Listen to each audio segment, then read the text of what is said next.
ಎಂತ ಥ್ರಿಲ್, ಅದೆಂತೆಂಥ ಥ್ರಿಲ್ಗಳು.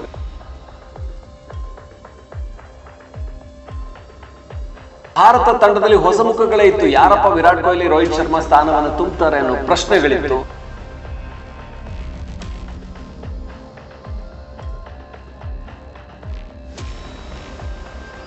ಒಂದೊಂದು ಪಂದ್ಯದಲ್ಲಿ 4 ಶತಕಗಳು ಒಂದೊಂದು ಟೀಮ್ದು. ಅತ್ಯಂತ ಕಡಿಮೆ ಅಂತರದಲ್ಲಿ ಭಾರತ ಇಂಗ್ಲೆಂಡ್ ಮೇಲೆ ಗೆದ್ದಿದ್ದು. ಓವಲ್ನ ಟೆಸ್ಟ್ ಅಂತೂ ಅಸಲಿ ಟೆಸ್ಟ್ ಅಂತ ಅನ್ನಿಸ್ತು. ಟೆಸ್ಟ್ ಕೂಡ ಇಷ್ಟೊಂದು ರೋಚಕವಾಗಿರುತ್ತೆ ಅಂತ ಅನಿಸಿದ್ದೆ ಈ ಓವಲ್ನ ಪಂದ್ಯ ಆದ್ಮೇಲೆ. ಅದೆಷ್ಟು ರೋಚಕವಾಗಿತ್ತು. ವಿರಾಟ್ ಕೊಹ್ಲಿ ಇದ್ದಾಗ ಟೆಸ್ಟ್ ನೋಡೋದಕ್ಕೆ ಇಷ್ಟಪಡ್ತಾ ಇದ್ರು.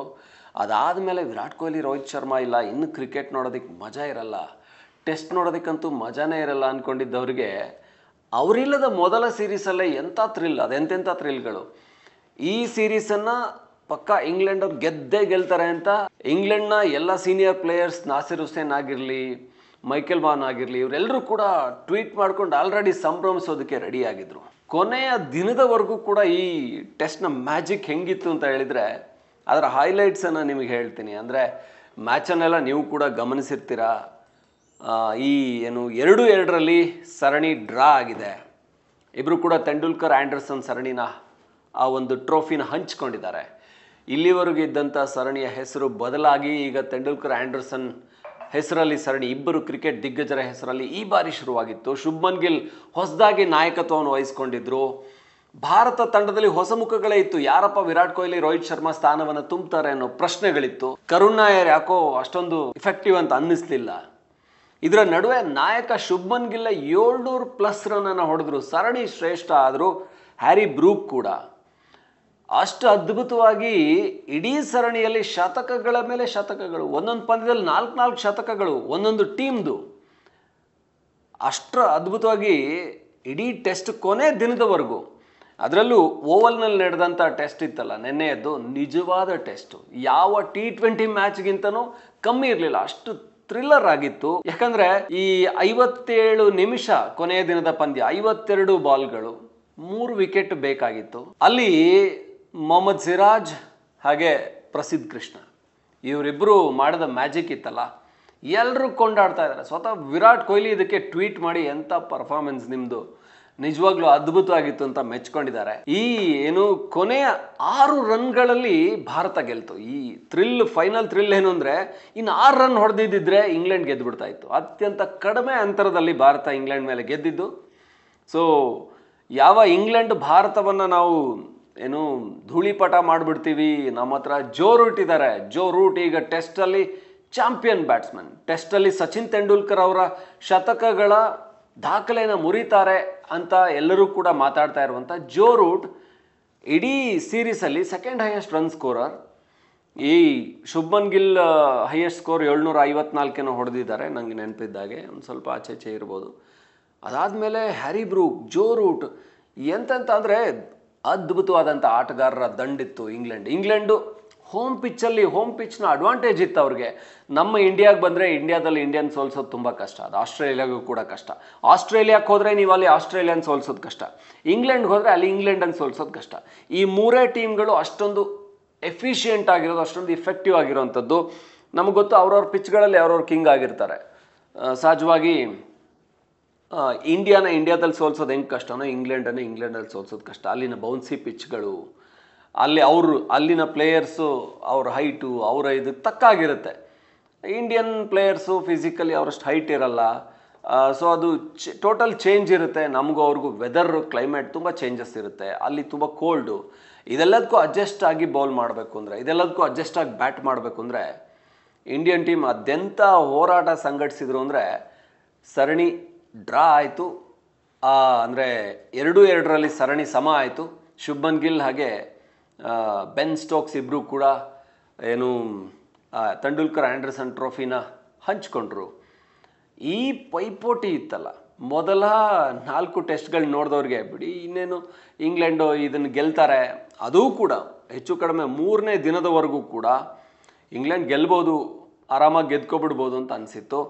ಆದರೆ ಮೊಹಮ್ಮದ್ ಸಿರಾಜ್ ಮಾಡಿದ ಮ್ಯಾಜಿಕ್ಕು, ಪ್ರಸಿದ್ಧ ಕೃಷ್ಣ ಯಾರ್ಕರ್ಗಳು, ಆ ಬೌಲಿಂಗ್ ದಾಳಿಗೆ ತತ್ತರಿಸೋಯ್ತು ಇಂಗ್ಲೆಂಡು.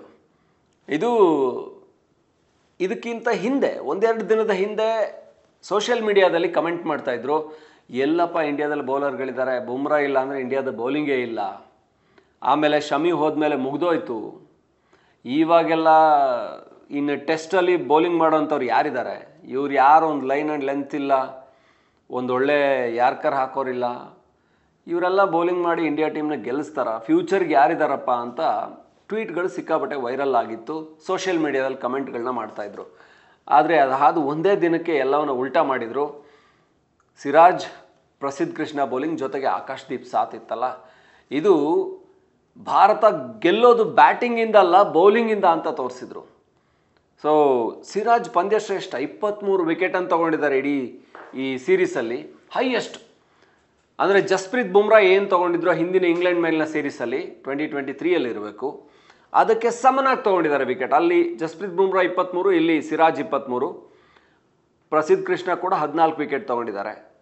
ಇಡೀ ಸೀರೀಸನ್ನು ಇಂಡಿಯನ್ ಬೌಲಿಂಗ್ ಅಟ್ಯಾಕು ಹೇಗೆ ಬ್ಯಾಟಿಂಗ್ನವ್ರು ರೂಲ್ ಮಾಡ್ತಾರೋ, ಒಂದು ಕಡೆ KL Rahul highest run score ಮಾಡಿದ್ದಾರೆ, Shubman Gill highest run score ಮಾಡಿದ್ದಾರೆ, ರವೀಂದ್ರ ಜಡೇಜಾ ಶತಕಗಳನ್ನು ಬಾರಿಸಿದ್ದಾರೆ.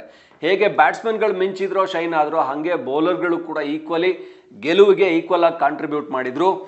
ಯಾವ ಇಂಗ್ಲೆಂಡು ಭಾರತವನ್ನು ನಮ್ಮ ಕೊಹ್ಲಿ ರೋಹಿತ್ ಶರ್ಮಾ ಇಲ್ಲದೆ ಇರೋಂಥ ಇಂಡಿಯನ್ ನಾವು ಕಳಿಸ್ತೀವಿ ಮನೆಗೆ 3-0 ಆಗುತ್ತೆ ಅಲ್ವಾ, ಅಥವಾ ಏನು 4-0 ಮಾಡ್ತೀವಿ ಅಂತ ಕೂಡ ಹೇಳಿದರು. ಆದರೆ ಅಥವಾ 4-1 3-2 ಒಟ್ಟಾರೆ ಇಂಡಿಯಾನ ಸೋಲಿಸ್ತೀವಿ ಅಂತ ಅಂದ್ಕೊಂಡಿದ್ರು. ಇಂಗ್ಲೆಂಡ್ನ ಸೀನಿಯರ್ ಮೋಸ್ಟ್ ಪ್ಲೇಯರ್ಸ್ ಎಲ್ಲ 2 ಪಿಲ್ಲರ್ ಇಂಡಿಯನ್ ಕ್ರಿಕೆಟ್ ಟೀಮಲ್ಲಿ 2 ಪಿಲ್ಲರ್ ಹೋಗಿದೆ, ಇನ್ನು 2 ಇಟ್ಕೊಂಡು ಕುಸಿದೋಗುತ್ತೆ ಇಂಡಿಯಾ ಅಂದ್ಕೊಂಡಿದ್ರು. ಆದರೆ ಅದಕ್ಕೆ ಬೌಲಿಂಗ್ ಬ್ಯಾಲೆನ್ಸ್ ಮಾಡ್ತು. ಬ್ಯಾಟಿಂಗಲ್ಲಿ ಶುಭ್ಮನ್ ಗಿಲ್ ಪ್ರೂವ್ ಮಾಡಿದರು, ನನ್ನ ಯಾಕೆ ಕ್ಯಾಪ್ಟನ್ ಮಾಡಿದರು, ನಾನು ಇಂಡಿಯಾದ ಫ್ಯೂಚರ್ ಅಂತ ಪ್ರೂವ್ ಮಾಡಿದರು. ಯಶಸ್ವಿ ಜೈಸ್ವಾಲ್ ಶತಕವನ್ನು ಬಾರಿಸಿದರು. ಒಂದೊಂದು ಪಂದ್ಯದಲ್ಲಿ ಒಬ್ಬೊಬ್ಬರು, ಒಂದೊಂದು ಇನ್ನಿಂಗ್ಸಲ್ಲಿ ಒಬ್ಬೊಬ್ಬರು ಇಬ್ಬಿಬ್ಬರು ಶೈನ್ ಆಗ್ತಾ ಹೋದರು. ಇದು ಮಜವಾಗಿತ್ತು. ಓವಲ್ನ ಟೆಸ್ಟ್ ಅಂತೂ ಅಸಲಿ ಟೆಸ್ಟ್ ಅಂತ ಅನ್ನಿಸ್ತು. ಟೆಸ್ಟ್ಗೂ ಕೂಡ ಇಷ್ಟು ಥ್ರಿಲ್ ಇರುತ್ತಾ, ಟೆಸ್ಟಲ್ಲೂ ಕೂಡ ಇಷ್ಟು ಮಜಾ ಇರುತ್ತಾ ಅಂತ ಅನಿಸಿದ್ದೆ ಈ ಓವಲ್ ಟೆಸ್ಟನ್ನು ನೋಡಿದ ಮೇಲೆ. ಹಾಗಾಗಿ ಯಾವ ಪಂದ್ಯವನ್ನು T20ನ ಹೇಳ್ತಾ ಇದ್ವಿ ನಾವು, ಕೊನೆಯ ಕ್ಷಣದವರೆಗೂ ಕೂಡ ರಿಸಲ್ಟ್ ಬದಲಾಗ್ಬೋದು, ಏನು ಬೇಕಾದರೂ ಆಗ್ಬೋದು, ಕ್ರಿಕೆಟ್ ಅಂದರೆ ಹಾಗೆ ಅಂತೇಳಿ. ಆದರೆ ಟೆಸ್ಟ್ ಕೂಡ ಕೊನೆಯ ಕ್ಷಣದವರೆಗೂ ಏನು ಕುರ್ಚಿಯ ತುದಿಯಲ್ಲಿ ಕೂರಿಸ್ಕೊಂಡು ನೋಡುತ್ತೆ ಅನ್ನೋದು ಈ ಓವಲ್ ಟೆಸ್ಟ್ನಿಂದ ಪ್ರೂವ್ ಆಯಿತು. ಇಂಡಿಯಾ 6 ರನ್ನಿಂದ ಗೆದ್ದು ಸರಣಿನ ಸಮ ಮಾಡಿಕೊಂಡ್ರು. ಹಾಗಾಗಿ ಒಂದು ರೋಚಕವಾದಂಥ ಟೆಸ್ಟ್ ಸೀರೀಸ್ ಮುಗಿದಿದೆ. ಇಂಡಿಯಾ ಕ್ರಿಕೆಟ್ನ ಫ್ಯೂಚರ್ ಮತ್ತಷ್ಟು ಗಟ್ಟಿಯಾಗಿದೆ. ವಿರಾಟ್ ಕೊಹ್ಲಿ, ರೋಹಿತ್ ಶರ್ಮಾ ಇಲ್ಲದೆ ಇರುವಂತಹ ಇಂಡಿಯಾ ಟೀಮ್ ವೀಕ್ ಆಗಿಲ್ಲ. ಆ ಸ್ಥಳಕ್ಕೆ ಶುಭ್ಮನ್ ಗಿಲ್, ಯಶಸ್ವಿ ಜೈಸ್ವಾಲ್ ಥರದವರು, ಬೌಲಿಂಗಲ್ಲಿ ಆಕಾಶ್ದೀಪ್ ಥರದವರು ಬಂದಿದ್ದಾರೆ. ಇಂಡಿಯಾ ಟೀಮ್ ಮತ್ತಷ್ಟು ಸ್ಟ್ರಾಂಗ್ ಆಗುತ್ತೆ ಅನ್ನೋದು ಈ ಒಂದು ಟೆಸ್ಟ್ ವಿನ್ ಹಾಗೆ ಟೆಸ್ಟ್ ಸೀರೀಸ್ ಡ್ರಾ ಆಗಿದ್ದರಿಂದ ಗೊತ್ತಾಗ್ತಾ ಇದೆ. ಒಂಥರ ಮಜವಾಗಿತ್ತು. ನಿಮ್ಗೇನು ಅನಿಸ್ತು ನೀವು ಕೂಡ ಕಮೆಂಟ್ ಮಾಡಿ. ಇದು ನಮ್ಗನ್ಸಿದ್ದು, ನಿಮಗೇನು ಅನಿಸ್ತು ನೀವು ಕೂಡ ಕಮೆಂಟ್ ಮಾಡ್ಬೋದು. ಮತ್ತಷ್ಟು ಸ್ಪೋರ್ಟ್ಸ್ ಅಪ್ಡೇಟ್ಸ್ ಸುದ್ದಿಗಳನ್ನು ಆಗಾಗ ಕೊಡ್ತಾ ಇರ್ತೀವಿ. ನೋಡ್ತಾ ಇರಿ ಒನ್ ಇಂಡಿಯಾ ಕನ್ನಡ.